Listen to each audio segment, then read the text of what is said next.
Assalamualaikum warahmatullahi wabarakatuh. Perkenalkan, nama saya Dusinta Akmilanti dengan NIM A1121087. Baik, pada kesempatan kali ini saya akan menjelaskan macam-macam model pembelajaran dalam bahasa Indonesia. Baik, yang pertama yaitu Discovery Based Learning. Discovery Based Learning adalah teori belajar yang menempatkan peserta didik sebagai pembelajar aktif dalam membangun pengetahuan yang diharapkan. Berikut adalah ciri-ciri dari model pembelajaran Discovery Based Learning.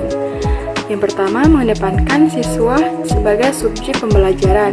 Model ini memposisikan siswa sebagai pengambil inisiatif dalam pembelajaran dan memungkinkan mereka untuk mempelajari konsep dengan cara yang lebih personal dan kreatif. Kemudian berfokus pada eksplorasi dan pengamatan. Pembelajaran Discovery Based Learning menekankan pada kegiatan eksplorasi dan pengamatan yang melibatkan siswa dalam pengalaman langsung dan mempelajari konsep-konsep baru. Kemudian memfasilitasi kolaborasi. Model ini mendorong siswa untuk bekerja sama dan berkolaborasi dalam mengembangkan pemahaman mereka tentang konsep-konsep baru sehingga memperkuat kemampuan sosial mereka. Lalu mengintegrasikan teknologi. Dalam pembelajaran Discovery Based Learning, teknologi seringkali digunakan untuk memfasilitasi kegiatan eksplorasi dan pengamatan dan membantu siswa untuk mengakses informasi dan sumber daya alam yang diperlukan. Kemudian, fokus pada pemecahan masalah. Pembelajaran Discovery Based Learning menekankan pada kemampuan siswa untuk mengidentifikasi masalah, mengumpulkan informasi, dan mencari solusi yang efektif. Kemudian, ada tahapan-tahapan dalam metode pembelajaran Discovery Based Learning. Yang pertama, pengamatan dan identifikasi masalah. Siswa diminta untuk mengamati lingkungan sekitar dan mengidentifikasi masalah yang ada. Kemudian, perumusan hipotesis. Siswa merumuskan hipotesis atau dugaan mengenai penyebab masalah. Kemudian ada eksperimen. Siswa melakukan eksperimen atau investigasi untuk menguji hipotesis mereka. Lalu ada pengumpulan data. Siswa mengumpulkan data dan informasi dari hasil eksperimen atau investigasi yang telah dilakukan. Kemudian analisis data. Siswa menganalisis data yang telah dikumpulkan untuk mengembangkan pemahaman tentang masalah dan membuat kesimpulan. Lalu ada presentasi temuan. Siswa menyajikan temuan mereka kepada kelas atau kelompok sebagai bagian dari proses belajar.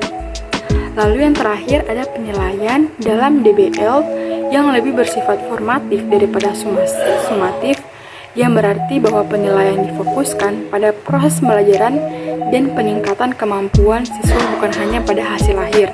Metode penilaian digunakan dalam DBL yaitu yang pertama ada portofolio. Siswa dapat membuat portofolio yang berisi dokumentasi dari hasil eksperimen, catatan, dan replikasi mereka.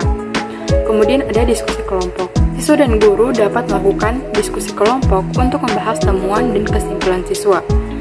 Lalu ada penilaian diri.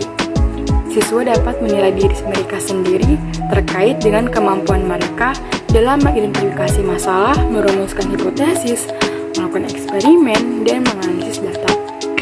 Lalu ada evaluasi guru. Guru dapat memberikan umpan balik dan evaluasi terhadap proses belajar siswa dan keterampilan mereka dalam DBL. Lalu ada presentasi.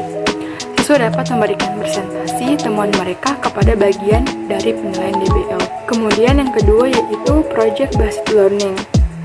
Project Based Learning adalah suatu metode pembelajaran yang memungkinkan siswa untuk memperoleh pengetahuan dan keterampilan melalui proyek atau proyek nyata. Siswa mengambil peran aktif dalam memecahkan masalah dan menciptakan solusi yang kreatif melalui kerjasama dalam kelompok. Ciri-ciri Project Based Learning yaitu yang pertama, berbasis proyek.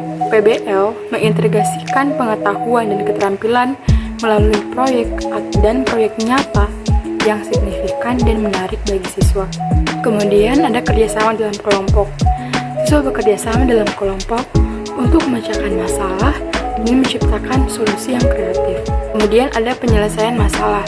PBL menekankan pada pemecahan masalah dan mengembangkan keterampilan pemecahan masalah pada siswa. Kemudian ada pembelajaran terpadu. PBL mengintegrasikan sebagai disiplin ilmu dan keterampilan yang berbeda dalam suatu proyek. Pembelajaran berpusat pada siswa. Siswa memiliki peran aktif dalam memecahkan masalah dan menciptakan solusi yang kreatif, sementara guru bertindak sebagai fasilitator. Kemudian ada penilaian berbasis proyek. Siswa dinilai berdasarkan proyek yang telah mereka selesaikan dan presentasinya, serta kemampuan mereka dalam bekerja sama dalam kelompok dan memecahkan masalah. Lalu ada penggunaan teknologi. PBL menggunakan teknologi modern untuk membantu siswa memperoleh informasi dan mengembangkan keterampilan yang diperlukan dalam pemecahan masalah. Kemudian ada tahapan-tahapan dan penilaian project-based learning.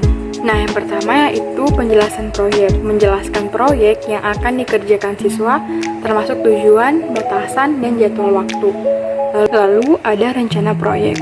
Membuat rencana proyek yang terdiri tujuan, langkah-langkah yang harus dilakukan, sumber daya yang dibutuhkan, dan jadwal waktu. Lalu pelaksanaan proyek. Melaksanakan proyek sesuai rencana termasuk mengumpulkan data, melakukan analisis, dan membuat produk akhir. Lalu penyajian hasil. Memaparkan hasil proyek kepada kelas atau publik, baik dalam bentuk presentasi atau produk akhir. Lalu ada penilaian PBL. Penilaian proses. Penilaian dilakukan selama proses pembelajaran berlangsung, termasuk partisipasi siswa dalam kelompok, kemampuan siswa dalam mengumpulkan dan menganalisis data, serta kemampuan dalam memecahkan masalah. Kemudian penilaian produk, penilaian terhadap satu akhir yang dibuat oleh siswa, termasuk kualitas produk, kesesuaian dengan tujuan proyek, dan kemampuan dalam memecahkan masalah. Kemudian penilaian formatif, penilaian yang memberikan umpan balik kepada siswa tentang kekuatan dan kelemahan mereka dalam proses pembelajaran, sehingga mereka dapat meningkatkan kinerja mereka di masa depan. Lalu ada penilaian sumatif, penilaian akhir yang memberikan nilai akhir bagi siswa berdasarkan proses dan produk pembelajaran mereka. Baik, mungkin hanya itu saja yang dapat saya sampaikan pada pertemuan kali ini. Saya Dusinta Akmilanti, mohon undur diri. Wassalamualaikum warahmatullahi wabarakatuh.